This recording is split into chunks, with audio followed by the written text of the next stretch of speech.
Mereka lahir di tanah yang sama, di bawah langit yang sama, dan menghirup udara yang sama, seperti jutaan orang India lainnya.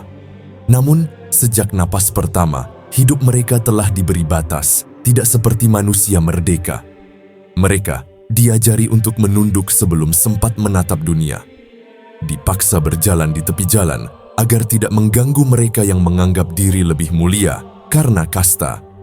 Bahkan suara mereka dinilai kotor, seolah udara harus dijaga agar tidak tercemar oleh keberadaan mereka.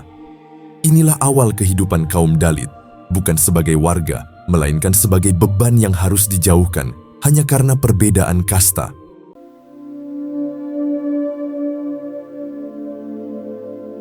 Andaikan mereka bisa memilih, tentu tidak mau dilahirkan sebagai kasta Dalit di India.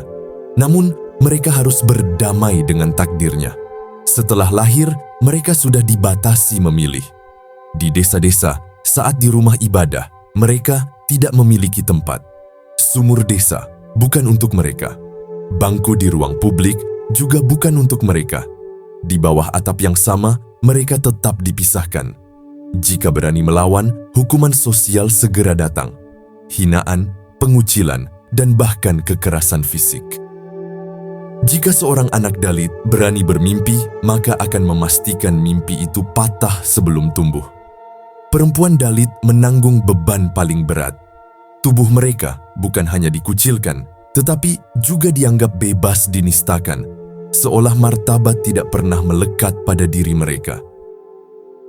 Ini bukan kisah simbolik, ini adalah kenyataan yang tercatat berulang kali. Bahkan ketika bencana alam merenggut segalanya, diskriminasi tidak ikut runtuh. Saat tsunami 2004 menghantam pesisir Tamil Nadu, ribuan korban berdesakan di kem darurat. Namun, keluarga Dalit kembali didorong ke pinggiran. Mereka dilarang memasuki tenda bantuan, dipaksa tinggal dekat tempat sampah tanpa sanitasi layak. Air bersih yang dibagikan untuk korban bencana pun dijaga ketat agar tidak tersentuh oleh mereka. Bahkan di hadapan kematian massal, hierarki kasta tetap berdiri tegak. Ketidakadilan ini bukan sisa masa lalu yang perlahan menghilang. Ia hidup dan terus berulang. Pada tahun 2020, kasus pemerkosaan dan pembunuhan seorang gadis Dalit di Hathras mengguncang India. Seorang remaja 19 tahun diserang oleh 4 pria dari kasta atas. Luka parah merenggut nyawanya 2 minggu kemudian. Namun penderitaan tidak berhenti di situ. Aparat Lamban bertindak. Jenazah dikremasi secara paksa tanpa izin keluarga. Negara yang seharusnya melindungi justru tampak tergesa menutup aib. Protes meluas ke seluruh negeri, membuka kembali luka lama. Bahwa menjadi Dalit, terlebih perempuan Dalit, berarti hidup dengan risiko berlapis. Dalam sistem sosial tradisional India, Dalit ditempatkan di luar struktur kasta. Mereka disebut untouchable, yang tidak layak disentuh. Keyakinan ini bukan sekadar simbol, melainkan praktek hidup sehari-hari. Selama berabad-abad, Dalit dipisahkan secara fisik dan sosial. Mereka tinggal di pinggiran desa, jauh dari kuil, sekolah, dan sumber air. Status ini diwariskan sejak lahir, dilekatkan sebagai takdir sosial yang tak bisa dinegosiasikan dari India. Istilah Dalit yang berarti tertindas atau diinjak, kemudian diambil alih sebagai identitas perlawanan. Namun stigma untouchability masih menembus hampir setiap aspek kehidupan. Di banyak desa, Dalit dilarang menggunakan sumur umum. Di usia sekolah, ketertinggalan itu semakin nyata. Kelas yang seharusnya menjadi ruang pembebasan justru menjadi tempat penegasan hierarki. Tatapan merendahkan, ejekan, pemisahan tempat duduk, dan pengabaian halus dari guru perlahan mengikis rasa percaya diri. Banyak anak Dalit berhenti bukan karena tidak mampu belajar, tetapi karena tidak lagi sanggup bertahan. Ketika mereka keluar dari sekolah, pintu mobilitas sosial ikut tertutup. Praktik ini membentuk rasa rendah diri sejak dini, menanamkan pesan bahwa mereka tidak setara. Akhirnya, banyak anak Dalit berhenti bukan karena tidak mampu belajar, tetapi karena tidak lagi sanggup bertahan. Dan ketika mereka keluar dari sekolah, pintu mobilitas sosial ikut tertutup. Tanpa pendidikan, pilihan kerja kembali menyempit. Dan di titik ini, sejarah seolah berulang dengan wajah baru. Pekerjaan-pekerjaan paling berbahaya dan paling kotor tetap jatuh ke tangan yang sama. Membersihkan selokan, mengangkat limbah, menyelam ke saluran tanpa perlindungan, menyapu bangkai, membersihkan kakus, menyamak kulit, mengurus kremasi jenazah, semua dilekatkan pada identitas Dalit. Pembagian kerja ini dijaga dengan kekerasan. Seorang Dalit yang mencoba keluar dari peran yang ditentukan bisa dipukuli, dipermalukan, bahkan dibunuh. Banyak dari mereka mati bukan karena kecelakaan semata, tetapi karena sistem yang menganggap nyawa mereka dapat diganti. Kematian seperti ini jarang mengguncang opini publik. Ia hanya diterima sebagai statistik. Kemiskinan juga berfungsi sebagai borgol yang tak terlihat. Upah rendah membuat keluarga Dalit tidak mampu menabung. Tanpa tabungan, satu sakit saja bisa menjatuhkan mereka ke jurang utang. Utang itu mengikat dan ikatan itu sering diwariskan.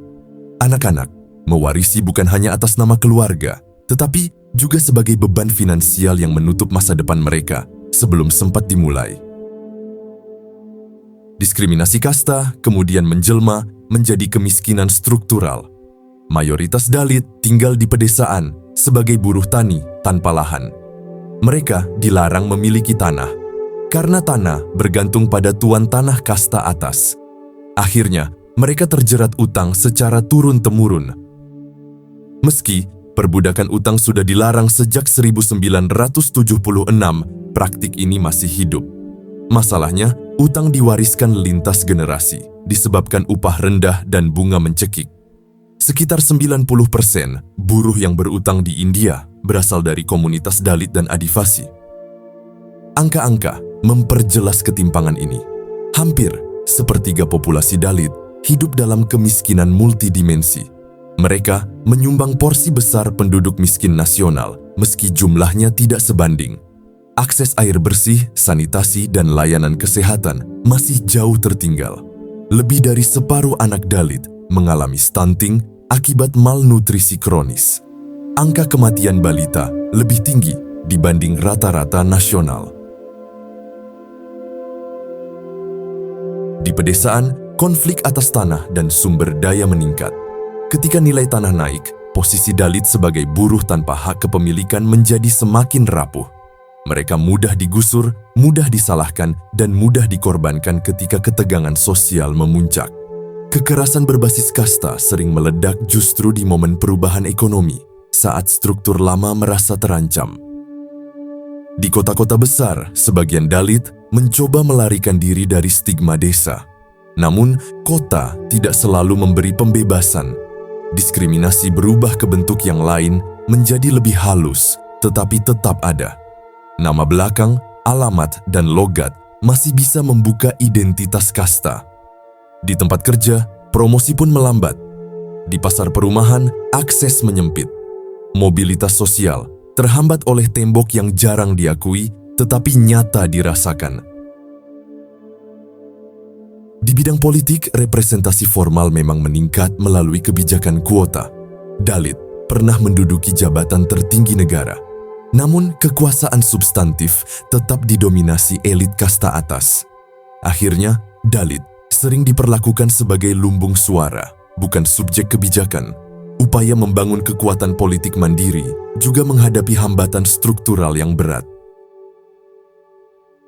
Pada akhirnya, diskriminasi dan kemiskinan saling mengunci.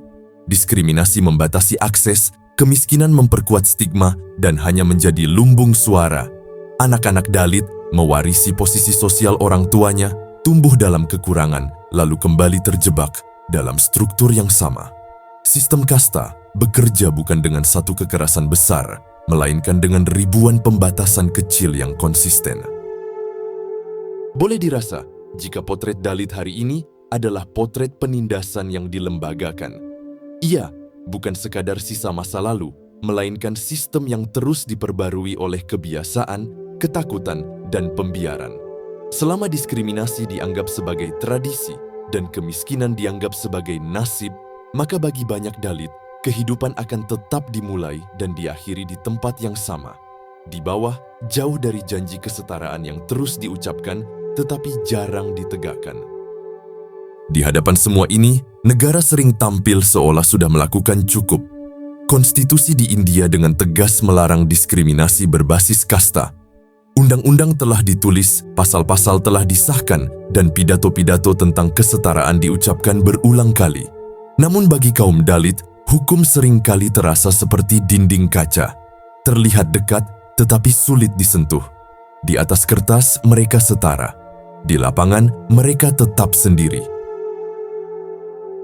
Setiap tahun, ribuan laporan kekerasan terhadap Dalit tercatat secara resmi.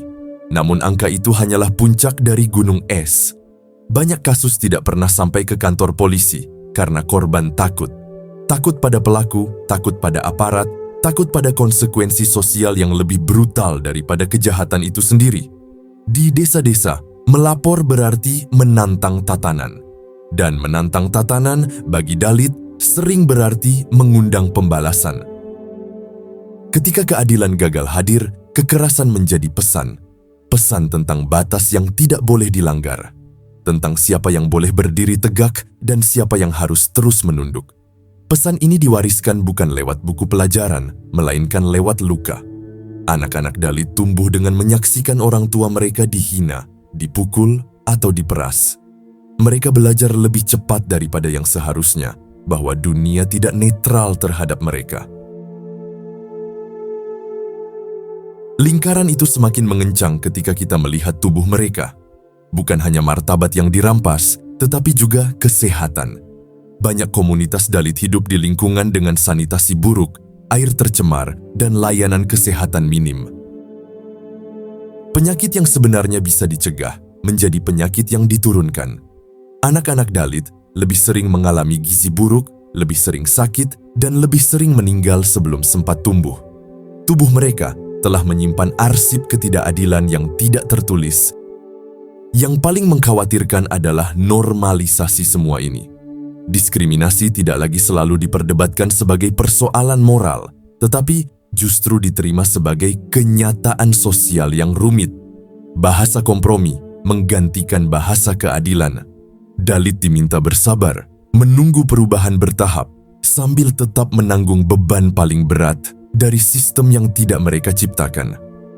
Pada akhirnya, potret kaum Dalit adalah potret tentang bagaimana ketidakadilan bisa diwariskan tanpa perlu undang-undang tertulis. Tentang bagaimana kemiskinan, kekerasan, dan diskriminasi saling menguatkan, membentuk lingkaran yang tampak tak terputus.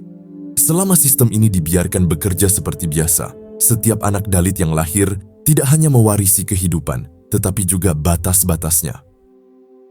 Dan di sanalah tragedi terbesar itu berada. Bukan hanya pada penderitaan hari ini, tetapi pada masa depan yang sejak awal dipersempit. Selama kesetaraan hanya hidup di dokumen dan bukan di tanah tempat mereka berpijak, maka bagi jutaan Dalit, janji keadilan akan terus terdengar seperti gema jauh. Terdengar, tetapi tak pernah benar-benar tiba. Pada titik ini, pertanyaannya bukan lagi apakah sistem kasta masih hidup. Iya, jelas hidup, tetapi dalam bentuk yang lebih canggih. Pertanyaannya adalah apakah masyarakat bersedia mengakuinya. Selama ketidakadilan dianggap sebagai residu masa lalu, bukan struktur aktif masa kini, maka solusi akan selalu dangkal. Dan Dalit akan terus dalam kondisi yang jauh dari harapan manusia yang benar-benar merdeka.